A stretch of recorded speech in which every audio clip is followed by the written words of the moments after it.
Bennie Thompson didn't just ask questions, he exposed the chaos.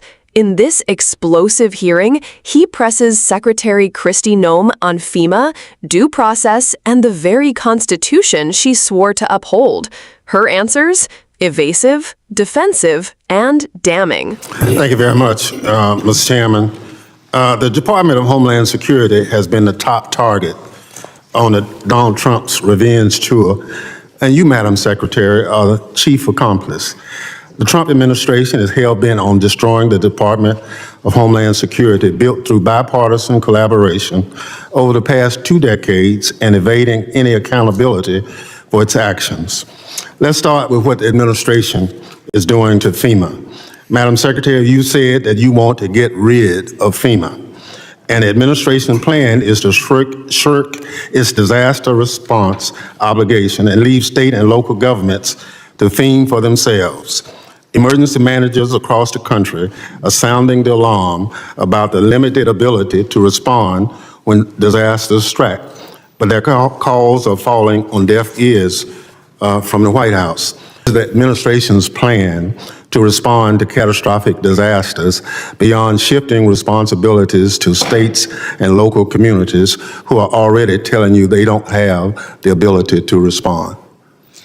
Well, Congressman, President Trump has been very clear that he believes that FEMA should be eliminated as it exists today. He believes there's dramatic reforms that need to happen to the agency in order for it to truly serve people in a time of crisis.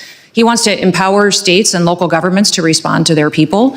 The federal government would be there for resources, support, much like block grants, but that we need to empower those locally to respond to their people because they know what they need. That is something that every state is at a different position today to respond, but he wants to give them the opportunity to build up the infrastructure to respond to their emergency. Madam Secretary, do you have this plan in writing? The White House is coming forward with the participation of the FEMA Review Council, which we have members from many states that are sitting on that will be making recommendations. So what you're doing now, there's nothing in writing as a guidepost.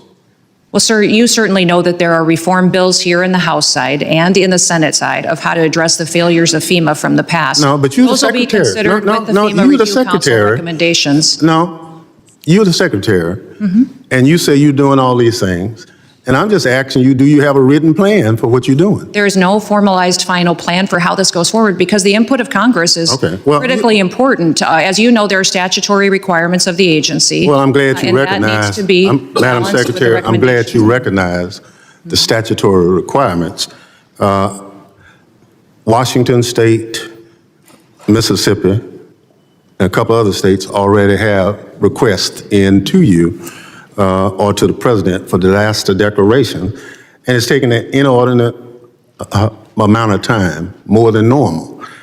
I just want to know, is that inordinate amount of time is based on some plan that you have knowledge of? But if it's not in writing, I understand. So you talked about the rule of law. Are you telling the committee that due process for anybody that's picked up in this country should not be followed? Congressman, we have utilized due process as it is laid out in the tools that Congress has given us. We have followed the tools and the processes to which Congress has given us to give due process to people appropriately as it is due. So your testimony to this committee under oath is that everybody that ICE has picked up in this country has been given every opportunity as Section 5 under the Constitution provides. Correct. I believe everybody has gotten due process and every person has been treated appropriately according to the civil or the criminal action to which they were encountering individuals and brought into our detainment and then also removed from this country. So your answer is yes. The tools that you have given us as this I'm body talking about the Constitution of the United States. I'm not talking about tools.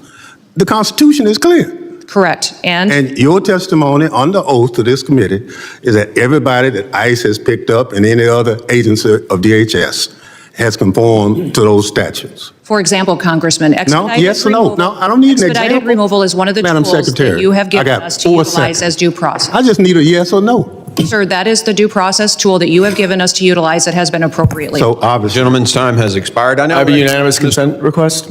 Chairman, I'm sorry? I have a unanimous consent request. This wasn't a routine oversight hearing. This was a wake-up call. Congressman Bennie Thompson, the former chair of the January 6 committee, made it clear. Secretary Kristi Noem isn't just implementing Trump's agenda, she's helping dismantle key pillars of American governance. When it comes to disaster response, the Trump administration has floated eliminating FEMA in its current form, leaving local communities scrambling with no clear national safety net. And Noem couldn't even produce a written plan, just vague promises of reforms with no accountability. But what's even more alarming is her response on due process.